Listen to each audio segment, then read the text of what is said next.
A guy is shown attempting to solve a problem in order to escape a falling chamber. 3 days before, Zoe, a shy physics student, attends a lecture on the quantum Zeno effect hypothesis, which asserts that a system cannot change while you are watching it. Over the Thanksgiving holiday, her lecturer urges her to take a risk. Ben, who was before seen in the collapsing room, is a stock boy at a grocery shop who is dissatisfied by his employer's failure to advance him to a better function and a higher wage. Jason is a young stockbroker who is well liked by his coworkers for his fast-paced, go-getter attitude. Zoe, Ben, and Jason each get a puzzle box from a trustworthy acquaintance, Zoe's professor, Ben's boss, and Jason's customer. After completing the puzzle, a clue leads them to the Mino's escape room, where they can win $10,000 if they successfully escape. Amanda, Mike, and Danny, a war veteran, come and join Zoe, Ben, and Jason in what looks to be a waiting area. When Ben attempts to leave the room to smoke, the door handle snaps, sealing the door and showing an oven temperature thermometer. Zoe raises the thermostat to 451 degF when Mike discovers a copy of Fahrenheit 451. Embedded heat panels gradually switch on, heating the space to dangerously high degrees, causing terror among everybody save Danny, who refuses to believe the heat is real. Zoe senses Amanda's discomfort and attempts to soothe her with water from the water cooler. The gang receives a phone call informing them that they must observe the set guidelines. When the party simultaneously pushes down on 6 coasters, an escape vent to the next room opens, and Zoe notices a sign asking for coasters to be used for beverages. Jason is the first to go, followed by Mike and Amanda, while Zoe finds that filling a glass with water would keep a roller coaster in place long enough for her to exit the room. Ben and Danny race to cover all coasters with glasses, until there is no more water left after Amanda drank a glass earlier. Ben pours his flask into the final glass, and the two flee just before the room catches fire. Except for Danny, the party in a mountain cabin becomes concerned about how genuine the game is getting. When the group requires assistance, the cameras in each room do nothing. Jason is looking for a 7-letter name that is related to You'll Go Down in History in order to open the cabin door. Ben recalls traveling with pals and singing Rudolph the Red-Nosed Reindeer moments before a head-on accident.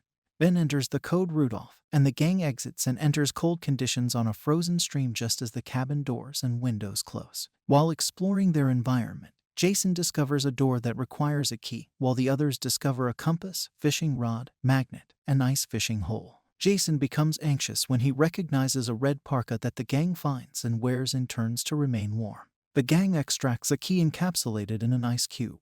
Danny tries to get Ben's lighter in order to melt the cube, but he slips through the ice with the lighter and drowns. The gang is devastated by Danny's death and worried by how calculated it was, noticing that he slid through the ice when grabbing the lighter. Jason persuades the group to cluster and utilize their collective body heat to melt the ice, fearing hypothermia. Jason turns the lock when they get the key, but the door does not open.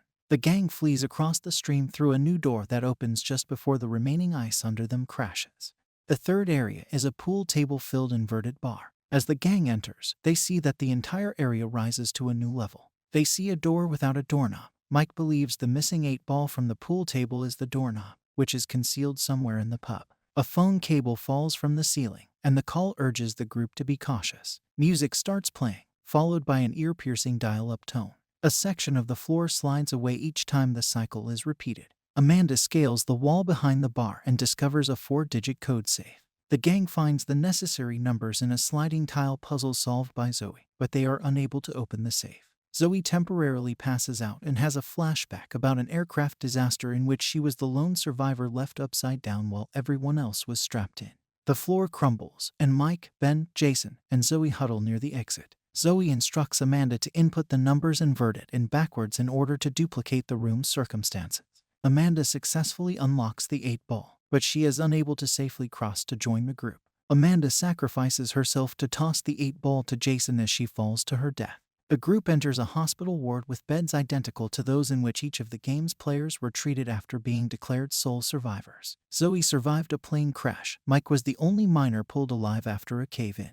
All of Ben's friends were killed after he drove drunk, and only Jason was discovered by the Coast Guard after his and his college roommate's boat overturned in frigid waters. Danny's whole family was killed by carbon monoxide poisoning, and Amanda was the only soldier in her squad to escape an IED detonation in Iraq, the group learns. The remaining survivors discover that purposeful planning led to them all meeting at the escape room to determine who would be the luckiest of the lucky. and that portions of the game are based on their own lives.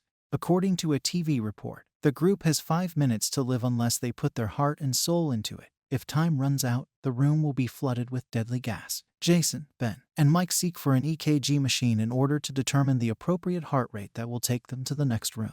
To outwit the game designers, Zoe exploits the quantum Zeno effect and disables all of the cameras in the room in the hopes of discovering a way out. Jason accidentally murders Mike by shocking him numerous times with a defibrillator, believing that a rapid heart rate will rescue the group. When hazardous gas begins to seep into the room, Jason connects himself to the EKG and allows the toxin to drop his heart rate to below 50 BPM. The door to the next room opens, and Jason and Ben flee, but Zoe refuses to follow, allegedly falling and dying after turning off the final camera. Jason and Ben enter the 5th room, which has optical illusions on the walls and furnishings. Ben believes Jason did not choose to be the single survivor because he brutally murdered Mike and did not care to save Zoe. Ben guilts Jason into saying he purposefully killed his roommate at sea in order to live using the red parka based on his conduct in the game. A psychedelic chemical contaminates Jason and Ben as they unlock a hatch leading to the next floor. Ben discovers the antidote shot meant for just one recipient, and the two battle to the death. Ben kicks Jason into a table corner, breaking his leg but killing him on contact. Ben makes his way into the final chamber. The last room returns to the film's beginning sequence of events. Ben is able to keep the flames in the fireplace contained and uses it as a crawlspace to avoid getting crushed. He exits in the last space and is hailed by the Game Master, who is in charge of designing the escape rooms. The Game Master discusses the goal of the game and reveals a connected theme before selecting the contestants and persons betting on winners. Ben believes he may now go having won, but the Game Master attempts to assassinate him in order to prevent the game's secrets from being disclosed. Zoe survives by removing an oxygen mask from the hospital bed and threading its tubing through one of the gaps left by the damaged cameras. When 2 cleaners enter room number 4 to remove evidence, Zoe impersonates death and flees. Zoe saves Ben before killing the Game Master and fleeing. Ben and Zoe are treated for their injuries, but by the time Zoe comes with detectives, all evidence at the escape room site has been deleted. 6 months later, Zoe persuades Ben to accompany her on a flight to the Minos escape room headquarters in New York based on the geographic coordinates she deduced from their emblem. Unbeknownst to them, the game's creator is already scheming to trap Zoe and Ben in another game by transforming their flight into a simulated escape with a 4% chance of survival. If you enjoyed this video and want to see more content like this, don't forget to hit that subscribe button and join our growing community of viewers. Thank you for watching.